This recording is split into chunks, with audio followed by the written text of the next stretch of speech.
Halo teman-teman kelas 9, apa kabar? Semoga selalu dalam keadaan sehat dan bahagia selalu ya. Gak kerasa nih, kalian udah tingkat akhir. Belajarnya harus makin semangat ya. Oh iya, sebelumnya kita kenalan dulu yuk. Nama Ibu Miranda. Dan nama Ibu Nurdewi. Di sini teman-teman akan belajar mata pelajaran prakarya. Di video kali ini, kita akan belajar tentang kerajinan bahan keras.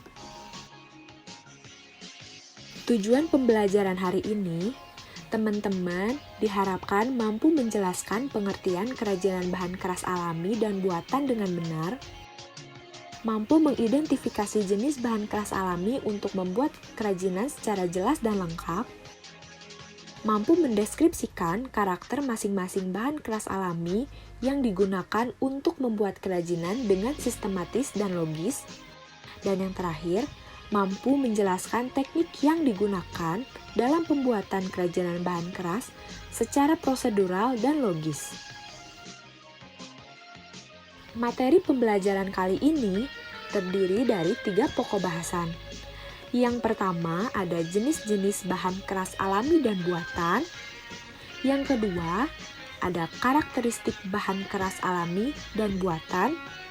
Dan yang terakhir ada teknik pengolahan bahan keras alami dan buatan. Langsung aja yuk kita ke materinya. Kerajinan dari bahan keras adalah produk kerajinan yang dibuat dari bahan keras seperti kayu, bambu, batu, kaca, logam, dan masih banyak lagi.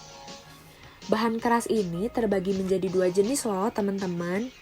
Ada bahan keras alami dan juga ada bahan keras buatan. Dalam pembuatan kerajinan bahan keras, terdapat prinsip-prinsip yang perlu diperhatikan loh teman-teman. Yang pertama ada keunikan bahan kerajinan, yang artinya kerajinan yang teman-teman buat harus memiliki keunikan dan ciri khas tersendiri. Dan yang kedua, keragaman muatan nilai dalam produk kerajinan, yang di dalamnya terdapat nilai fungsional, nilai informatif, nilai simbolik, dan nilai prestis atau nilai wibawa. Yang artinya, kerajinan yang teman-teman buat harus memiliki fungsi dan informasi-informasi tertentu. Dan juga harus ada wibawanya ya. Dan yang ketiga ada aspek rancangan dalam produk kerajinan.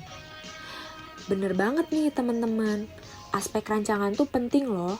Dalam membuat sebuah kerajinan, perlu diperhatikan rancangannya agar kerajinan yang teman-teman buat bisa lebih maksimal. Lalu, apa aja sih perbedaan 2 jenis bahan keras tersebut? Yang pertama ada bahan keras alami. Bahan alami atau organik adalah bahan yang langsung diambil dari alam tanpa melalui pengolahan pabrik menjadi bahan baku untuk kerajinan atau kebutuhan lainnya. Bahan keras alami, contohnya seperti kayu, bambu, batu, kerang, ranting pohon, dan tempurung. Tapi masih banyak lagi loh teman-teman. Ternyata bahan keras alami bisa ditemukan di sekitar kita ya. Nah, ini dia jenis-jenis bahan keras alami yang dapat dijadikan sebagai kerajinan. Cantik-cantik banget ya hasilnya. Selanjutnya ada bahan keras buatan.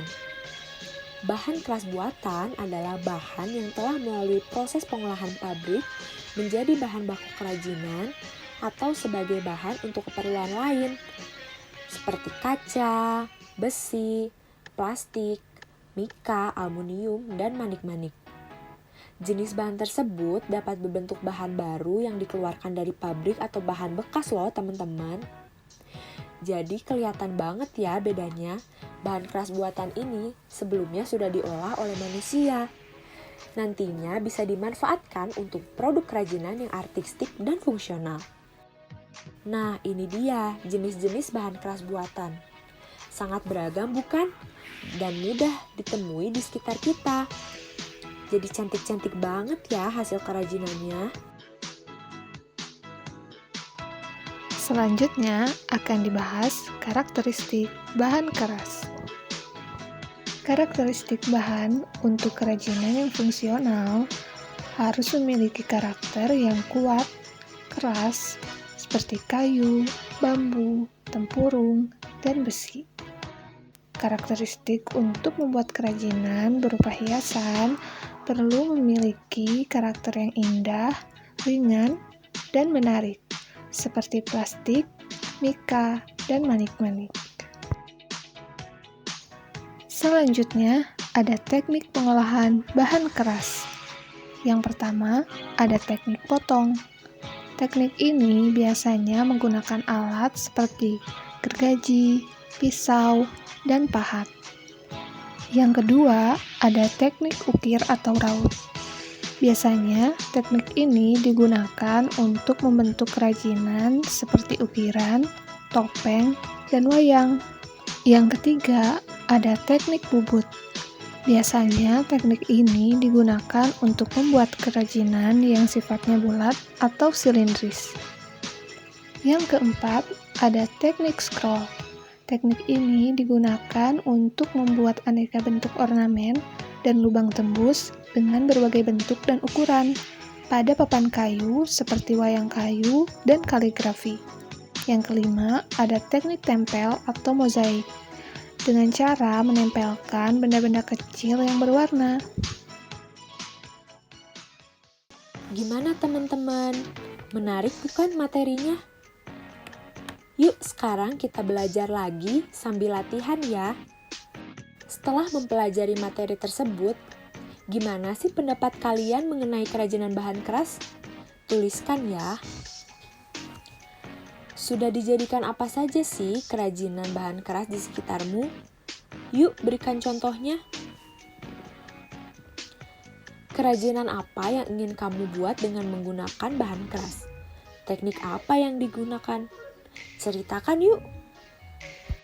Nah, itu tadi penjelasan mengenai kerajinan bahan keras di video pertama.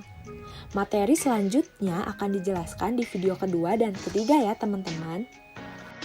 Terima kasih. Semoga kalian semua selalu sehat dan bahagia ya. Sampai jumpa.